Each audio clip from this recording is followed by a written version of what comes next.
Okay, so I'm actually going to read my daughter's statement first. She initially was going to read it, but she's not up to it right now.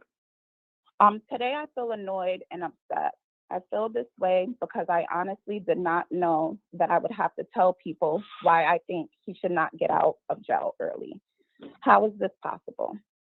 When I went to court, I was told he would get out when I was 15. He has only been in jail for 2 years. I think he should do all of his time because of the things he put me through. I went to 3 different therapists and had to tell my story over and over again. I want to block him from my life forever.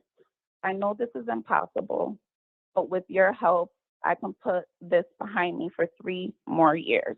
We are about to watch a parole hearing that, in my opinion, because of the victim's statements, outlines just how broken our system is.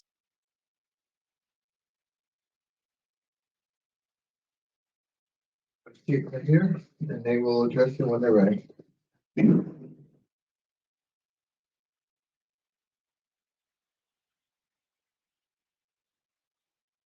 Adrian Shorey, 433-548. This hearing is being conducted in consideration of the parole application for Adrian Shorey, 433-548. He is serving a sentence of 10 years, executed suspended after serving 5 years, followed by 10 years probation for illegal sexual contact victim less than 16 years old. He is to appear on the sex offender registry for 10 years. As of today, records reflect the parole eligibility date of April 6, 2024. There is victim input in this case. There is an offender accountability plan for the offender. It has been reviewed and shows he has completed the short track sex offender program, anger management, and he works in the kitchen. Utilizing the statewide collaborative offender risk evaluation system, the offender's overall score falls within the moderate range of risk for recidivism. Utilizing the static 99R, the offender's overall score for sexual offense recidivism falls within the low to moderate range. Mr. Shorey, this is your opportunity to express to the board why you believe you should be granted parole. You may begin. I just want to thank you all for this opportunity. Really appreciate you hearing me out. I believe I deserve parole because, as severe as it is, this is my first offense. And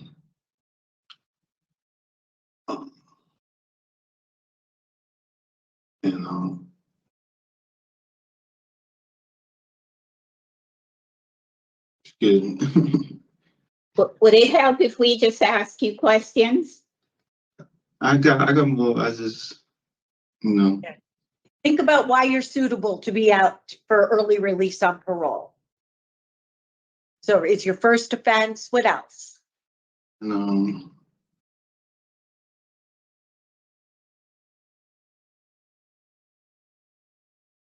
I believe everyone deserves a second chance. I'm sorry. I'm very sorry for what I did, and it will not happen again. During my incarceration, I completed 4 programs, worked in the kitchen for a total of 21 months, and I received no tickets. I also believe that the sooner I reintegrate into society and get to start working on my career, the better my chances for success.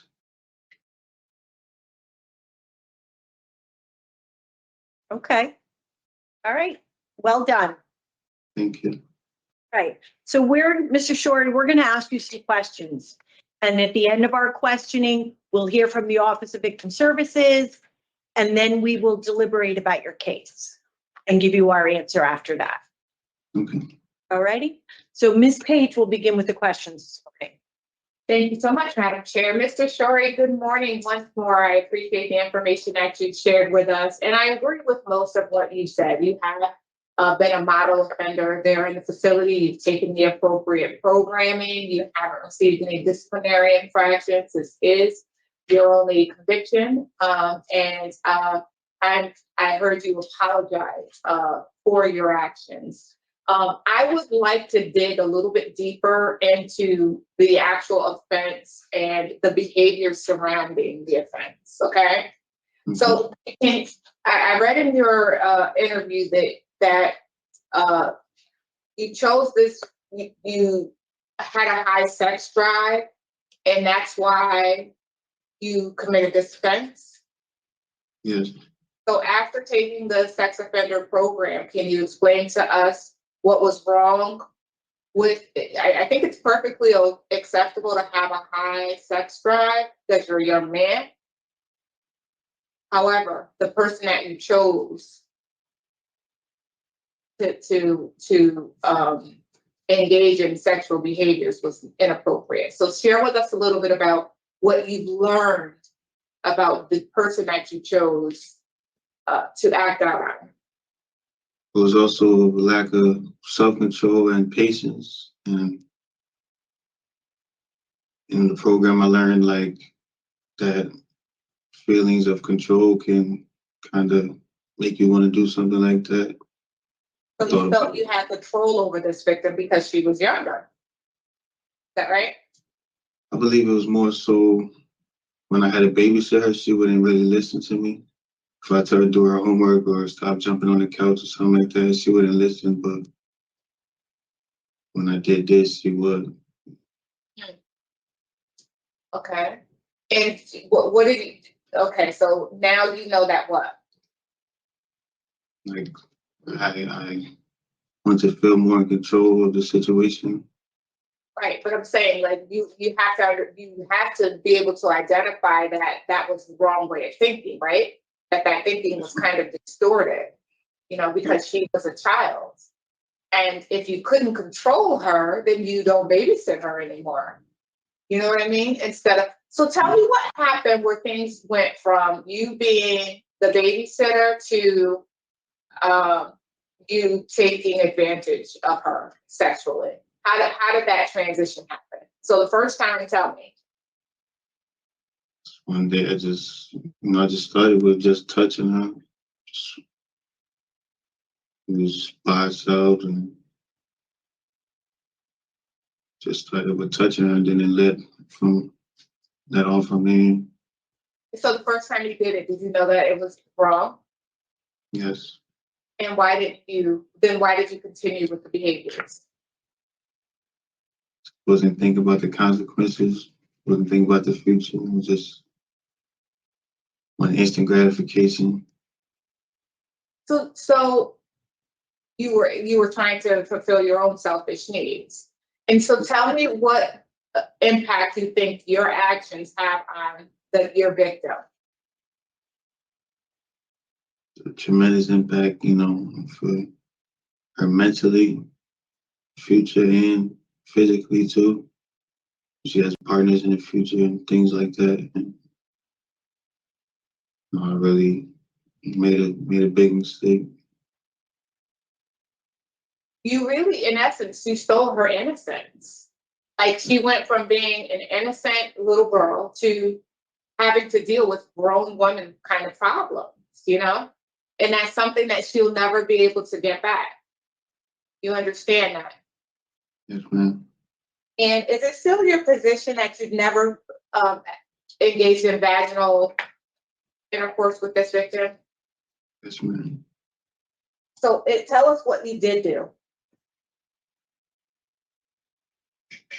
Started with touching her and then like hump her over the clothes and then progressively took clothes off and would like basically like outer course, like rub my penis against her vagina. So never put in it. But how about anal? Never any penetration of any kind. Any oral? No, ma'am. And what would the victim say while this was occurring? Would she tell you to stop, or did she say it was wrong, or? No, she never said anything. And so when she came forward and said that this happened, what did you do?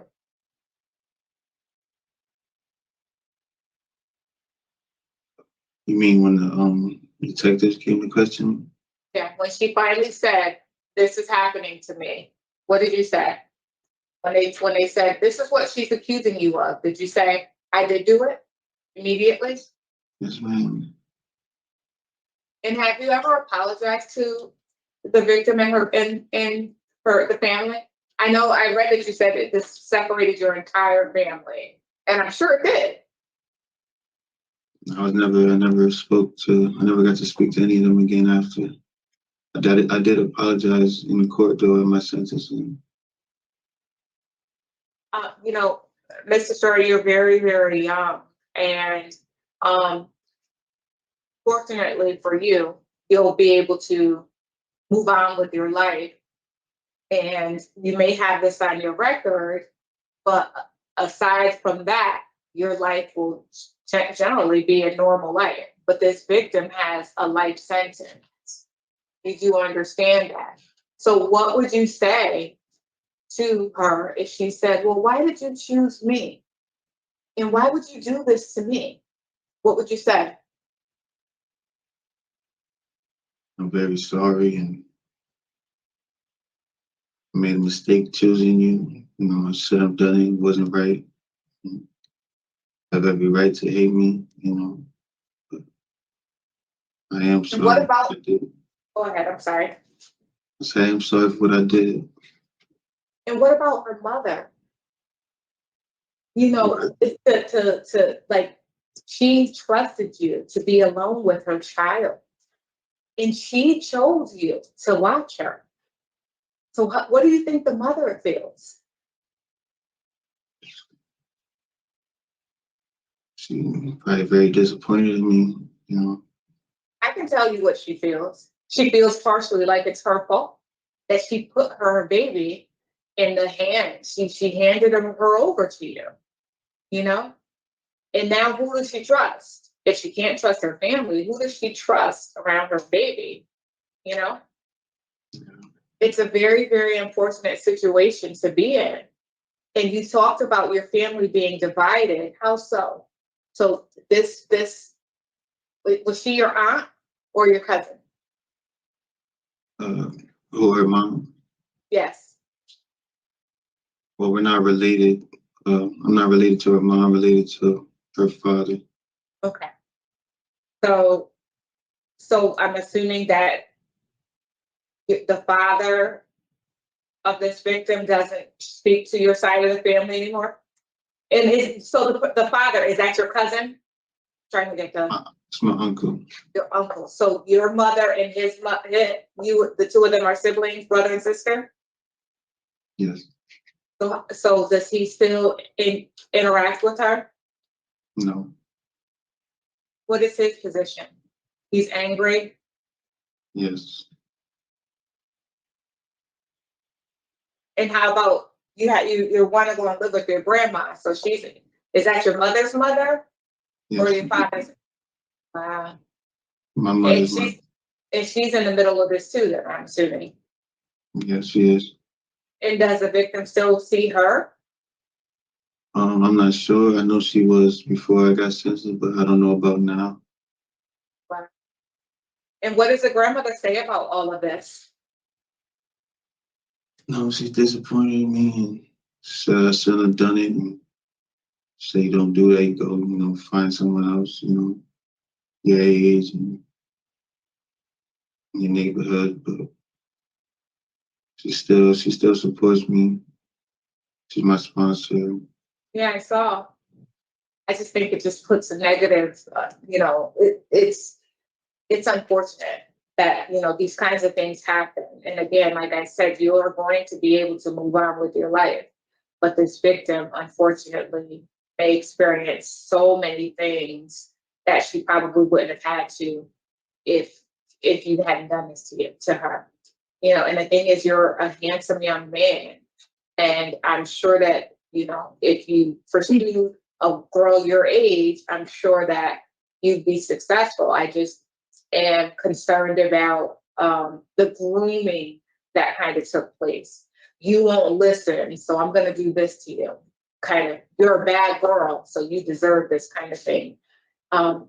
Is the wrong way of thinking, but I do hear you accepting responsibility and acknowledging your part in all of this. So it does sound as if you're removed, like you understand the impact of this all. So I am done with my questions, Mr. Shorey. I do appreciate your speaking with me, and I do wish you the best of luck.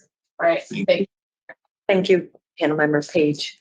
Mr. Shorey, I just have a few follow-up questions. So you completed the short-term sex offender treatment program. Yes, ma'am. What did you gain from that program? What sort of insights? I learned about, like reasons why I did it and how to, assess your risk and look at what will be a bad situation for you to be in, and things of that nature. Okay, very good. Give me an example of what you think would be a bad situation for you, a risky situation for you in the community. Probably like, obviously being alone with anybody, like,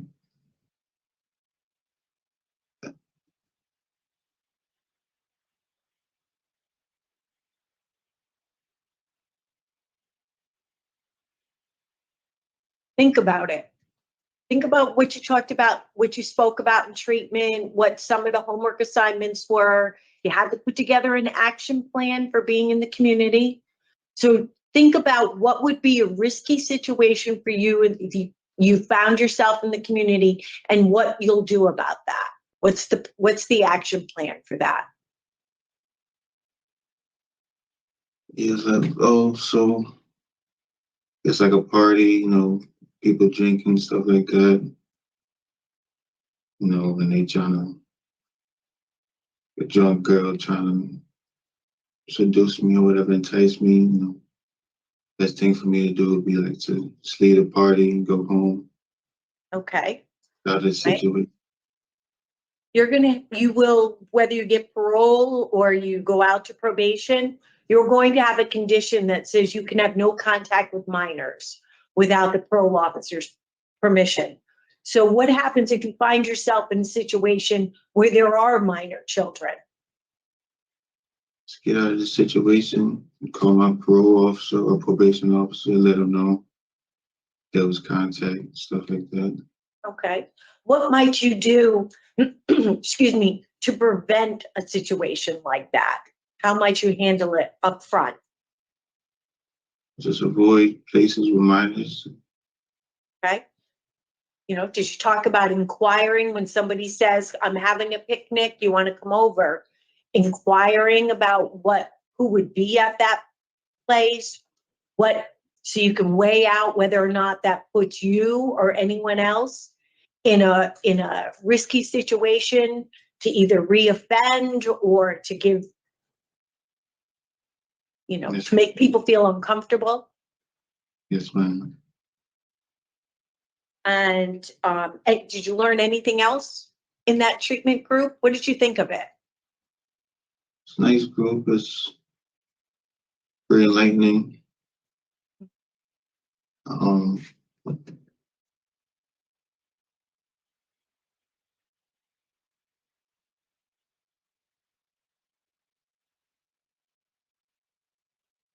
Okay. Well, we have a summary of your participation in the group that you signed a release for, and it says that you completed all the homework assignments and that you showed insight into your behaviors. Do you think that's accurate? Yes. What do you think? What kind of insight do you believe you now have? Like I said, I think it was partially for control. Right. So I didn't realize before, so after, and see lack of self-control and patience on my part.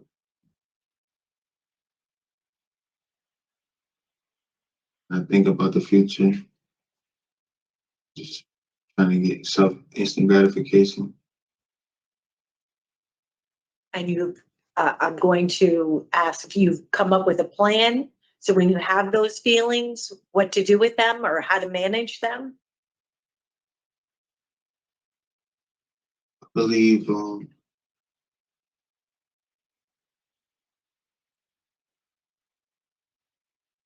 I just gotta keep myself busy, working,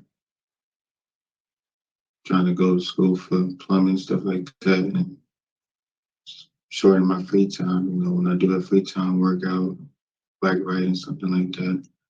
Okay. Staying busy. All right, I think that's important, and not putting yourself in a situation that puts any young person at risk, or put yourself in a situation where you could be triggered. Yes, ma'am. All right, I do not have any other questions. Ms. Chance? I just have one question for Mr. Short. So you are 23 years old. You're still a young man, Yes. but as my colleague, Mrs. Spade said, you're a nice looking young man. So my question for you is, what would you look for in a girlfriend or, you know, a partner of the opposite sex? And would you share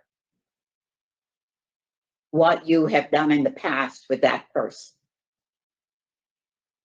So I'll absolutely share what I've done in the past, because I feel like it's not even right to keep that from somebody, you know. I let them know what I did, why I did it. If they don't want to be with me after that, that's, you know, understandable. But what I look for is a nice personality, Nice personality, what else? like a pretty face, long hair, job What- motivated. Well, you know, I do hope that when you go back in the community and you participate in the outpatient sex offender program, that is some of the things that you focus on. Is going forward. You know, what kind of young person, they have to be of the right age. They have to be willing, and you have to be honest and open, right? So, you know, those are the kind of things. And I said, you're 23 years old, your brains are still developing. So I do hope with, you know, whatever feelings that you have, that when you participate in that outpatient group, that that's something you will address. Because those are things that are going to help you to prevent you from, you know, displaying that negative behavior. Okay? So good luck. And thank you for answering my questions. Thank you, Ms. Thank you. Chance. Right, so, Mr. Shorey, we are all done with the question portion of today's hearing. We'll now hear from the Office of Victim Services. Please listen, but do not interrupt. Thank you. Ms. Hamlet Williams?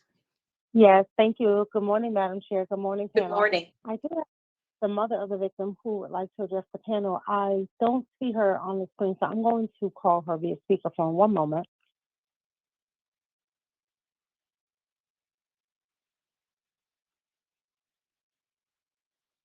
Yes. Can you hear me? Okay, thank you. I do have the mother of the victim on the line. She will be reading a statement on her behalf.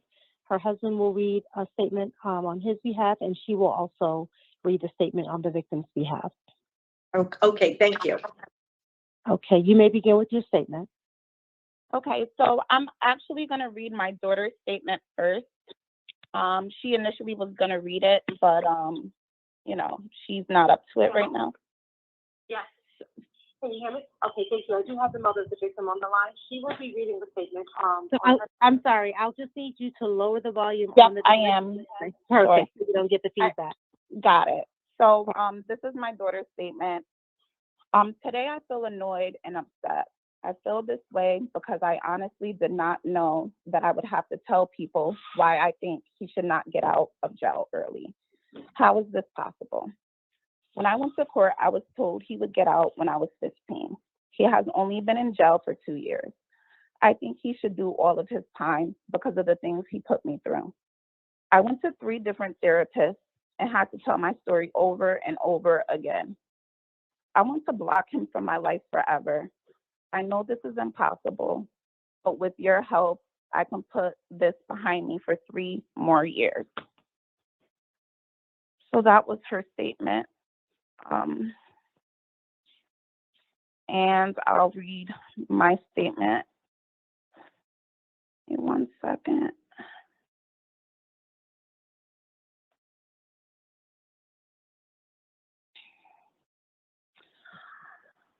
I'm writing to you today to express my concern regarding the consideration of parole of the offender who has been convicted of sexual abuse of my child.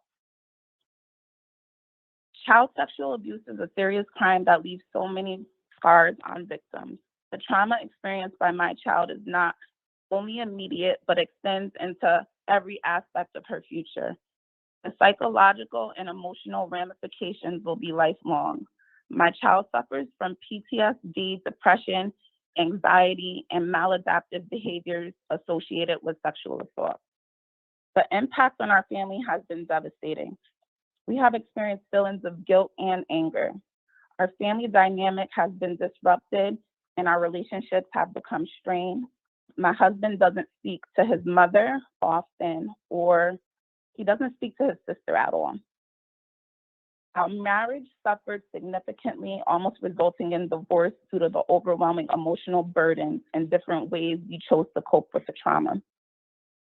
The emotional and psychological toll on our family has led to adverse effects, including financially and socially. Additional concern is how sentencing can be misleading and further hurt the victims and families involved. The time imposed by the court is often significantly reduced by the Department of Corrections through mechanisms such as good behaviors and early release programs. This discrepancy between the sentence time and the actual time served creates a sense of injustice for me and my family. The offender has not been held accountable for the extent of his full actions. This reduction in sentence undermines the severity of the crime and diminishes closure for me, my husband, my sisters, my cousins, everybody that was involved in helping me get through this process. Granting parole to offenders of such grievous crimes as this really deduces his actions, and he might not feel like this is serious. In closing, I would like to add that Adrian is manipulative and fully understands the impact of his actions will have on my family. This is not the first time this has happened in this family. He saw firsthand the anguish it caused my husband when his daughter from a previous relationship was similarly abused by a family member. Despite witnessing the suffering and damage my husband endured, Adrian chose to continue and even escalate his abusive behaviors. Instead of stopping, he continued to manipulate and groom my child, intensifying the abuse over the years. His last act involved him putting a pillow over my daughter's head so he could muffle her screams as he tried to penetrate her. As you consider the parole request of Adrian, I urge you to reflect on his actions, manipulation, and lack of empathy, which is even shown when he was speaking on his crime and the way he said that my daughter didn't listen. My daughter was and still is an honor roll student, and she listens all the time. So I don't know what that was about. The decision to release an offender should be weighed against the enduring pain and suffering of my child and our family, and the message sent to future victims and society as a whole. So I'm gonna pass the phone to my husband. Hold on. Good morning, board. Good morning.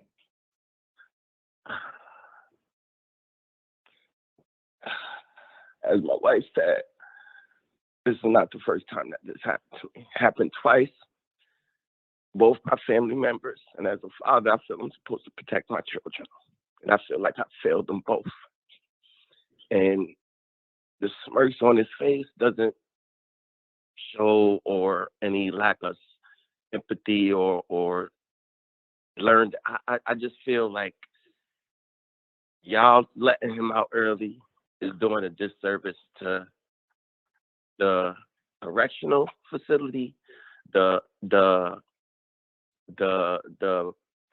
court system, and the public. Y'all be doing him a very disservice if y'all release him early, because like, just because he doesn't have a record and this is his first offense, that doesn't mean anything. You get what I'm saying? Because I don't have a record.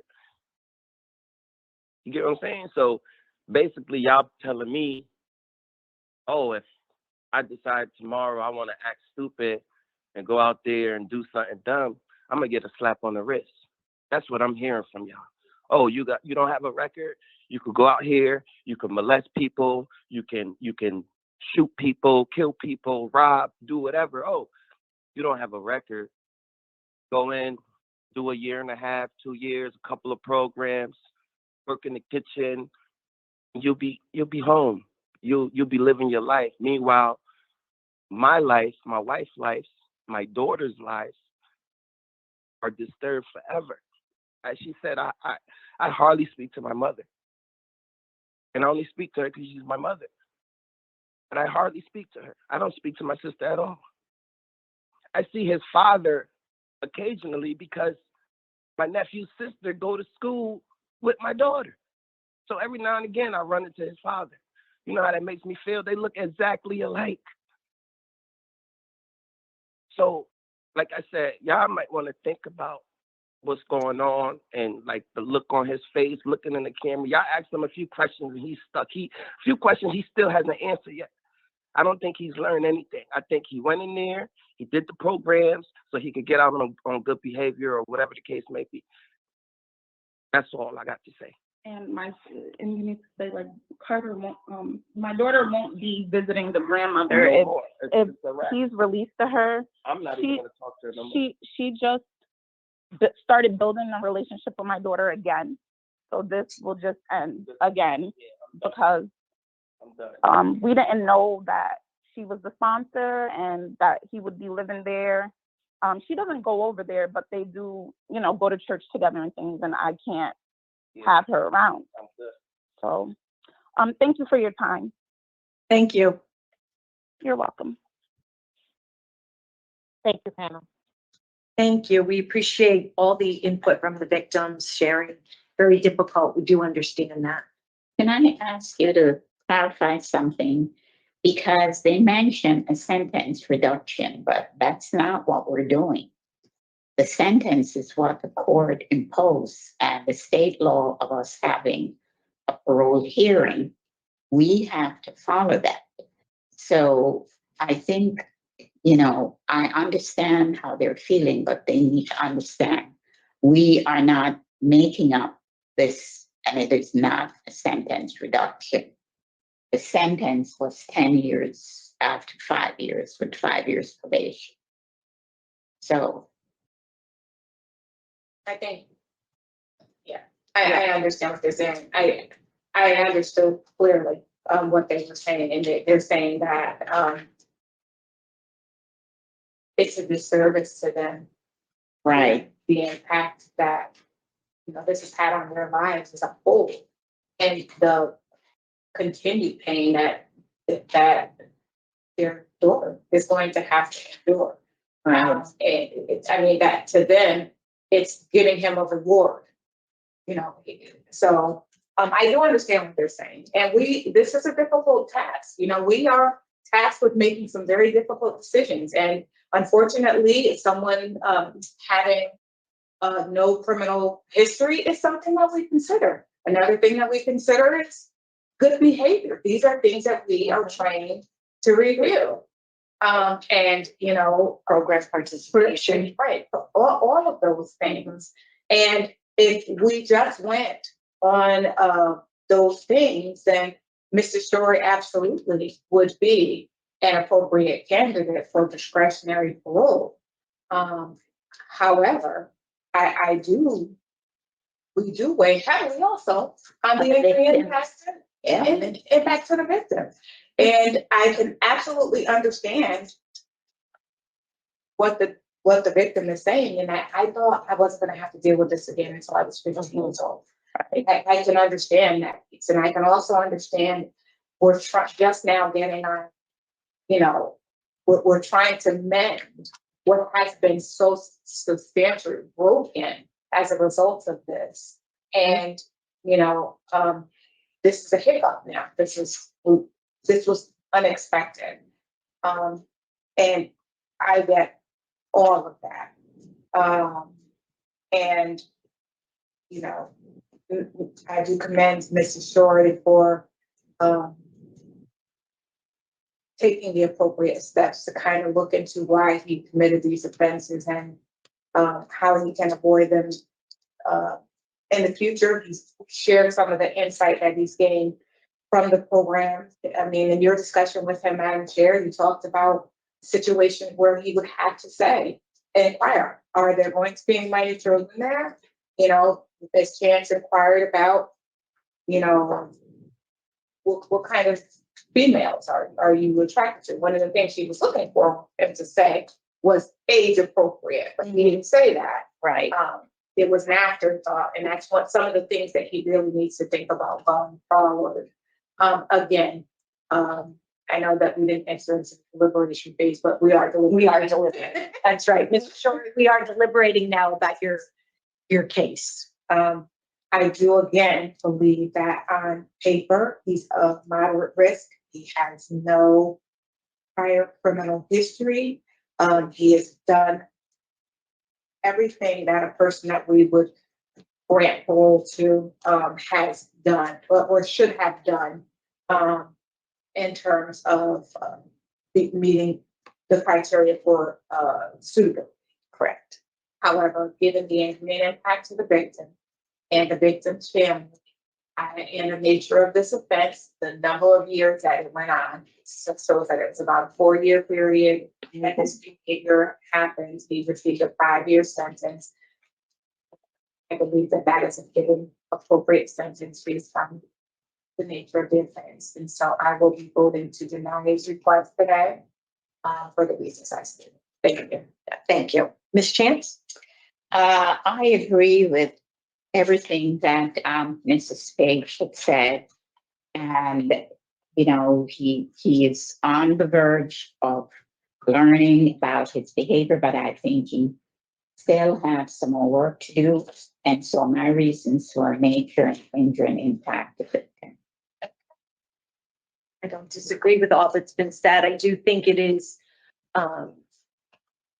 important to note that Mr. Shorey is only 23 years old. And as we pointed out earlier, his brain is still developing.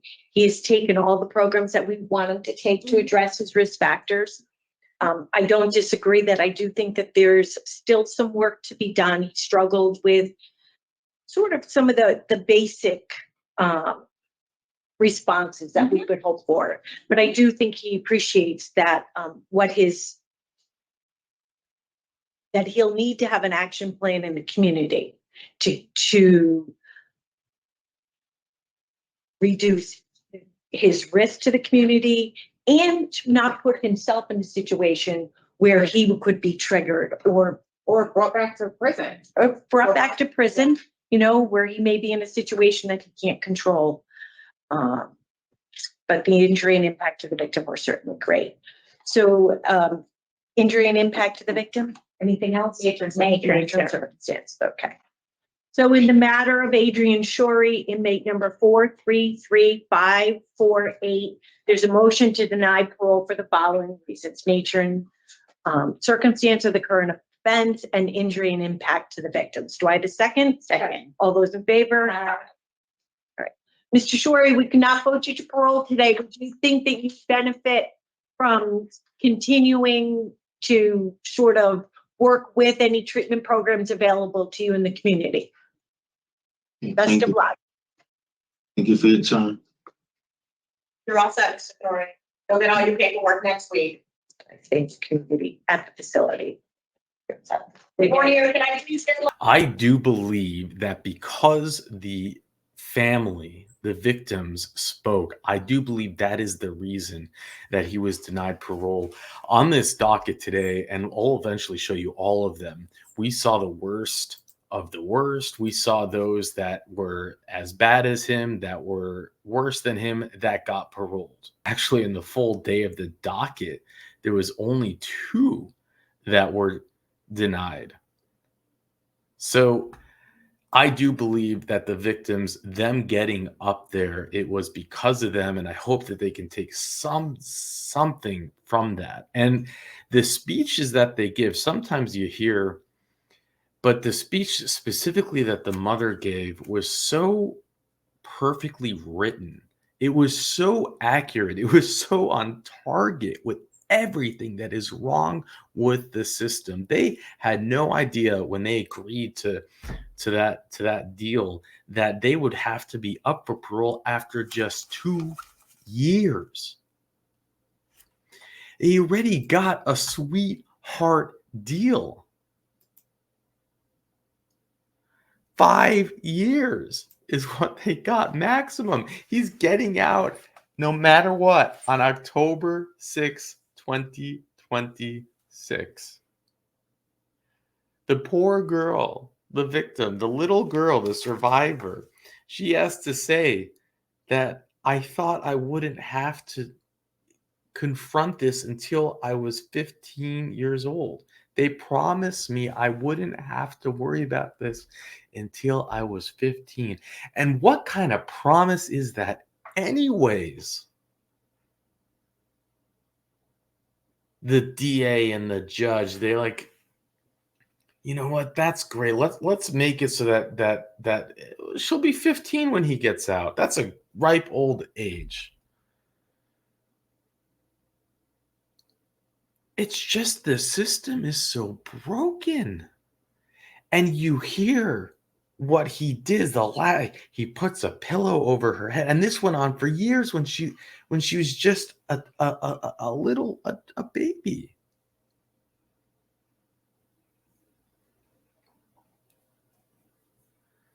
And the manipulation and and he, at his parole hearing, what does he learn? What's he learn in his programs? He learns that when he's out at a party and a drunk girl tries to seduce him, tries to entice him, that he should leave.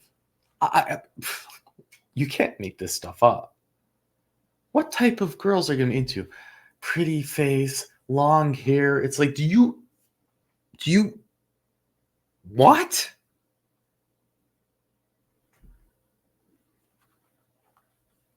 And then for me, just the most tragic part was the father having to find out at the parole hearing that his mother went behind his back and said he was going to be a sponsor for this monster. And that is so heart-wrenching. And you see how this just destroys families and how that can even, they're just starting to build a relationship with their grandmother, his mother, and then to find out that she's just going to be the sponsor, and you just...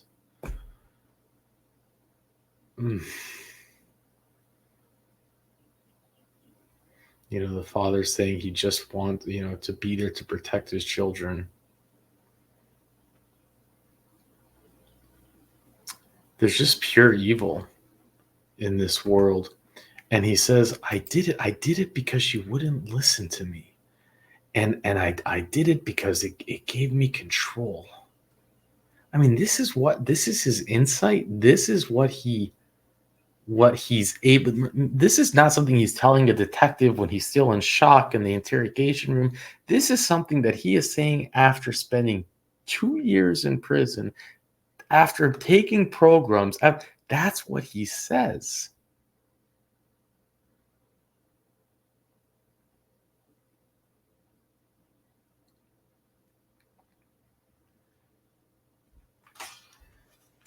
It's my first offense. I had a high sex drive. And he gets a low to moderate risk score. I mean, at least it wasn't low, it was low to moderate. He gets